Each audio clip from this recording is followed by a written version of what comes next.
Hola a todos y todas, soy Juan Camilo Rincón, periodista, escritor e investigador cultural, y hoy aquí en Latin American Literature Today estoy con una de las grandes escritoras argentinas del momento, María Negroni. Hola María, ¿cómo estás?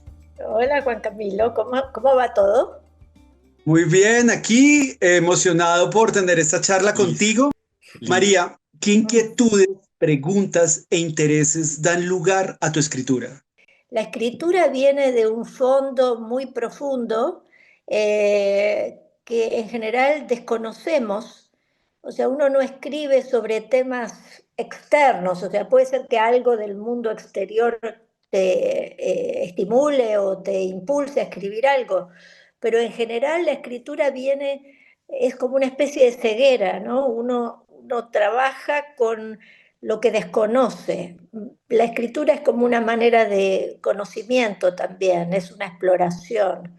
Entonces, no podría decirte cuáles preguntas o cuáles inquietudes, yo diría que es la inquietud y la pregunta de mi vida, o sea, lo que la vida me hace preguntarme en cada etapa. ¿Mm? Me gusta este tema de las inquietudes porque en tu último libro, La idea natural, Sí. es esa conversación muy interesante de cómo se ha vinculado los seres humanos con la literatura, con la naturaleza y cómo fue escrita el concepto de la naturaleza, que es algo que me parece muy bello.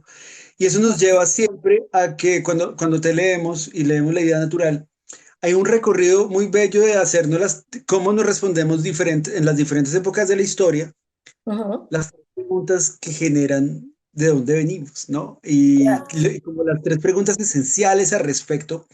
Y cuando leo tu poesía, Sí. siento que estás un poco también con ese tema de responder las tres preguntas, un poco, ¿no? Como de dónde, quiénes somos y de dónde venimos y para qué vinimos y qué va a pasar con nosotros. Entonces está eso, que es una conversación interesante al respecto. Te quería preguntar un poco cómo es esta conversación con, con el llamado de encontrarnos a nosotros mismos.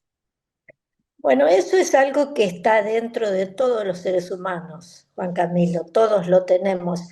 Algunos es como una especie de preocupación, yo diría existencial, que algunas personas la tienen, digamos, más accesible.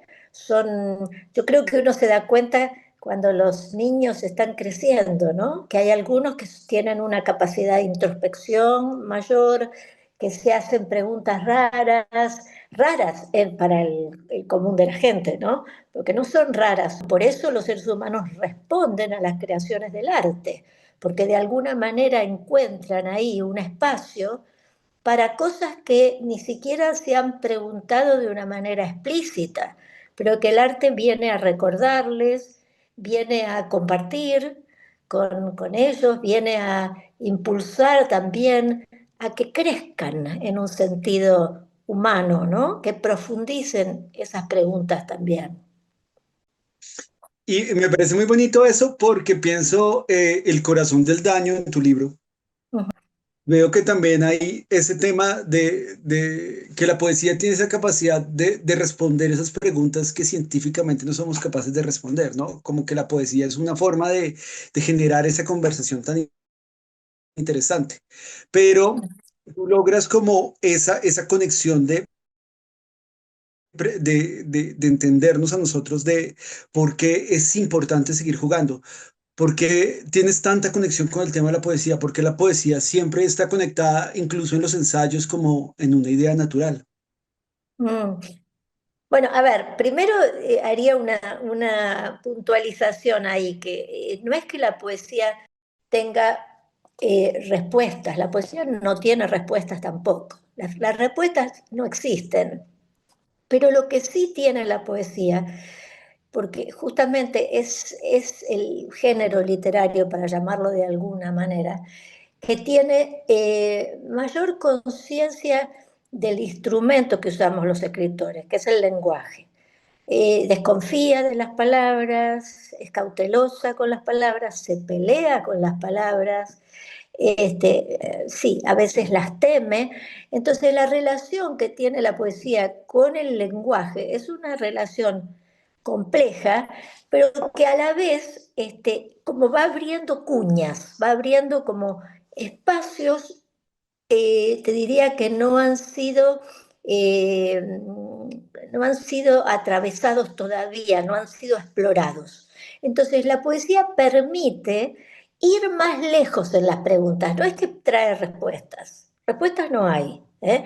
Pero sí lo que puede es mejorar la calidad de las preguntas que se hacen. ¿Entendés? Es como, eh, yo creo que conversamos esto antes, pero no recuerdo, pero a mí me parece muy útil para pensar el tema de la poesía y lo que hace la poesía. En las épicas griegas, todos los héroes descienden a los infiernos. Los infiernos, ¿qué son los infiernos? O el Hades. El Hades es el lugar de la oscuridad, es el lugar de lo que desconocemos, es el lugar de la muerte, es el lugar del miedo, de la oscuridad. Los héroes van ahí a preguntar. Es muy interesante porque eso está en el origen de la cultura occidental. Con Homero está. Está antes también en el Gilgamesh, en Oriente. Entonces, ese bajar a lo que no se sabe para preguntar es el impulso humano básico, es ir a enfrentarse con eso que es como una especie de telón negro, ¿no? Y entonces los héroes ahí, yo siempre digo, es hermoso porque hacen el gesto de abrazar a la persona que han ido a buscar, a veces es el padre, a veces es un compañero de lucha, y las sombras, cuando las van a abrazar, se desaparecen, se disuelven, porque las sombras no son abrazables. Espero que los héroes salen de esa experiencia con mayor lucidez. Podríamos decir que la poesía no da respuestas, pero sí permite como eso, como afianzar, acrecentar, incrementar la lucidez, que la lucidez es la claridad para pensar, ¿no? Es como poder, por eso te digo, no tanto encontrar respuestas, sino formular las preguntas correctas. Vos sabés que hay en el pensamiento oriental se dice que cuando uno encontró la pregunta correcta es que ya tiene la respuesta. O sea, qué maravilloso, ¿no? Que cuando uno logra dar con la pregunta, ya la pregunta está respondida. Entonces la pregunta es fundamental para la poesía. Y me gusta el tema de la pregunta y su relación con la poesía, porque también esa pregunta no la hacemos en otros temas y pues la idea natural es eso, ¿no? Es como Ajá, en diferentes épocas temporales, diferentes grupos intelectuales en diferentes mundos, digamos, los sí, griegos, los norteamericanos, los franceses, los alemanes, desde Humboldt hasta Dickinson, pasando por pintores, músicos, como pasando por todas las generaciones, se están haciendo una pregunta, pero lo interesante es que lo abordan siempre de una forma distinta. Hablemos un sí. poco de este libro, hablemos un poco de por qué también la naturaleza es una forma de abordar estas preguntas tan interesantes y cómo lo desarrollaste en el libro. Natural, que tú dices que esas preguntas a lo largo del tiempo, todos estos personajes las van respondiendo de distintas o van planteándolas de distintas maneras, ¿no? Esas distintas maneras incluye también distintas formas, porque, pero eso no son los personajes, esa es mi escritura, porque lo que yo intenté hacer en la historia natural es justamente hacer una, casi diría, como una enciclopedia de naturalistas o de artistas interesados en la naturaleza, junto con una enciclopedia de formas de escribir. Entonces, en la idea natural, por ejemplo, hay una entrada que creo que es la de Voltaire, que es un poema, o la del cineasta argentino Claudio Caldini, es otro poema. Y después hay falsas autobiografías. Y hay, por ejemplo, en el caso hay un caso en que es un relato, por ejemplo, después hay como listas, hay catálogos, en fin, son como distintos formatos también para hablar de esas preguntas.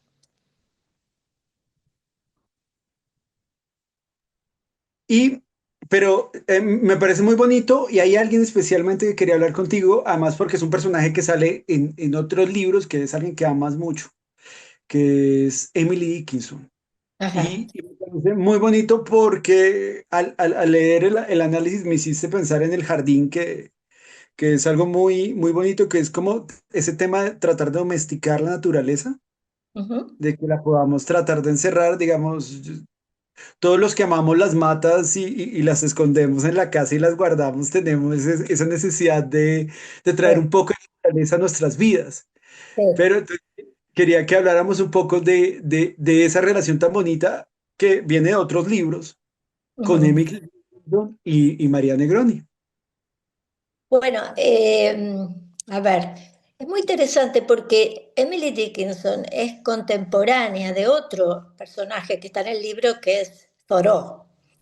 Y Thoreau, que era hombre, obviamente, hace otra cosa. Él se va de Concord, que es la ciudad pequeña cerca de Boston donde vivía, se va, se construye una cabaña y vive durante 2 años al lado de un lago que se llama Walden, y ahí escribe su famoso libro Walden, y digamos está, y hace su herbario, entonces se pasa 2 años como lo que los norteamericanos llaman el wilderness, que es como el mundo salvaje, pero salvaje digamos en el sentido de que está como fuera de la civilización, el bosque. Emily Dickinson no podía hacer esto, porque en primer lugar era mujer, en segundo lugar estamos en pleno siglo XIX, además. Pensemos que ella no publicó ningún libro en vida. Entonces, sus posibilidades se adaptan a lo que ella puede hacer. Es una mujer que apenas sale de su casa, hace unos viajes pero muy pequeños. Obviamente ella no podía hacer la experiencia que tenía Thoreau. Entonces, hace una réplica, que es lo que hacemos muchas veces los seres humanos, hombres y mujeres, aclaremos, que es hacernos una miniatura de algo que no podemos abarcar. El jardín es eso, el jardín es como una especie de microcosmos cerrado, donde uno puede poner las distintas especies, estudiarlas, coleccionarlas, ponerlas en libros, que fíjate que es lo mismo, salvando las distancias, ¿no? Con lo que hacen los estados y los países con los museos. Porque, ¿por qué uno hace un museo y pone, bueno, en las grandes capitales del mundo, que pone, no sé, una momia egipcia mezclada con tumbas griegas y... ¿Por qué? Porque el mundo en sí es infinitamente más grande de lo que nosotros podemos controlar. Entonces, ahí tanto hombres como mujeres se construyen, digamos, algo que es, yo diría, domesticable, que es como conocible, que es fácil de entender. Entonces ponen, ordenan y dicen, bueno, este es el mundo, ¿no? Entonces usted entra al Museo Metropolitano de Nueva York y puede ver todo, el Oriente, Grecia, Roma, los egipcios, etcétera. Bueno, entonces Emily Dickinson hace eso, hace una miniatura de naturaleza, que es su jardín, y lo pone, hace un herbario también, que es una miniatura de la miniatura, porque eso lo saca de las plantitas que tiene en el jardín. Y fíjate que es muy interesante pensar que los poemas también son como miniaturas. Entonces ella los va cosiendo, los escribe a mano y los va cosiendo como en cuadernillos, es decir, que hace una especie de herbario de poemas también. Entonces, bueno, a mí esa conexión me parece fabulosa porque dice mucho, no solamente de las relaciones de género, mucho más lejos, esto más humano, ¿no? Que es la cuestión de traer un mundo enorme, laberíntico, incognoscible, algo pequeñito que uno pueda comprender. Y también porque se aplica a la escritura, ¿sabes? La escritura es otra miniatura, aunque sea una novela, aunque tenga 300 páginas, ¿no? Cuando tú lees Madame Bovary, es un mundo eso, un mundo que empezó y terminó cuando Flaubert terminó el libro, ¿no? Bueno, no me quiero extender mucho, pero era eso. No, me parece como muy bonito eso que planteas porque también te quería preguntar de los personajes que escribiste en el libro, de los que, ¿cuál fue el que más te llamó la atención? Y hay algo, digamos, como que me llamó, a mí me gustó mucho lo del tema de Humboldt y lo del texto que publica en el periódico. Pero todos tienen su cosa interesante y su cosa maravillosa, pero te quería preguntar a ti, de esos personajes, ¿cuáles fueron los que más te tocaron en el corazón? Me parece que todos, Juan Camilo, porque para escribir y sobre todo con el personaje, tienes que encontrar al menos un elemento que te fascine, ¿no? Entonces, qué sé yo, no sé, el caso de Buffon, que era el que dirigía el Jardín de Plantas de París y el Gabinete del Rey, también hace mucho, ¿no? Mucho tiempo. Y este Buffon, que era contemporáneo de Linneo, odiaba, por ejemplo, te digo el detalle, ¿no? Que era un hombre que tenía un puesto muy importante y que, bueno, que fue el primero que empezó a armar los museos que hoy están todavía en París, los museos de ciencias naturales. Pero fíjate que Buffon no se tomaba el tren. Yo me tomé el tren una vez para ir a ver el lugar. Se iba en caballo y en carreta, porque no había otro medio de transporte, hasta una propiedad que había sido de su padre, donde el tipo tenía como si fuera un mundo natural para él solo. ¿No? Entonces, y además tenía la familia en un lugar y se había construido una especie de reducto para él solo, donde nadie lo molestaba y él se podía dedicar al estudio. Escribió como no sé cuántos tomos y tomos sobre la historia natural. O sea, estamos hablando de un erudito en ese tema. Y entonces a mí me fascinaba de Buffon justamente ese impulso que él tenía para escaparse del mundo social de París. Entonces, Ujú. esa es mi conexión, la mía, la personal. Yo hubiera hecho lo mismo que él, me hubiera subido a la carreta y me hubiera desaparecido de ahí a escribir en mi pequeño cuartito, sola, sin que me molestaran. Y es lo que hacía él, se colgaba cosas, no sé, cuadernos para anotar, instrumentos para retirar las plantas. Se dedicaba a eso por meses, por meses. Entonces, cada uno me interesó por casi yo te diría, por sus idiosincrasias, ¿no? Por ejemplo, el otro que es maravilloso es Wittgenstein, el filósofo ilógico, ¿no? Que se hace como una especie también de choza aislada en un fiordo de Noruega, solo, y además también se escapa del mundanal ruido y trabaja como jardinero. Entonces, no sé, creo que en cada uno encontré, no hay ninguno que no me haya fascinado, si no, no hubiera escrito sobre ese personaje. María, muchísimas gracias por acompañarnos hoy aquí en Latinoamerican Literature Today. Gracias por tus palabras y esas cosas tan interesantes que nos has contado hoy. Bueno, bueno, fantástico, será hasta la próxima.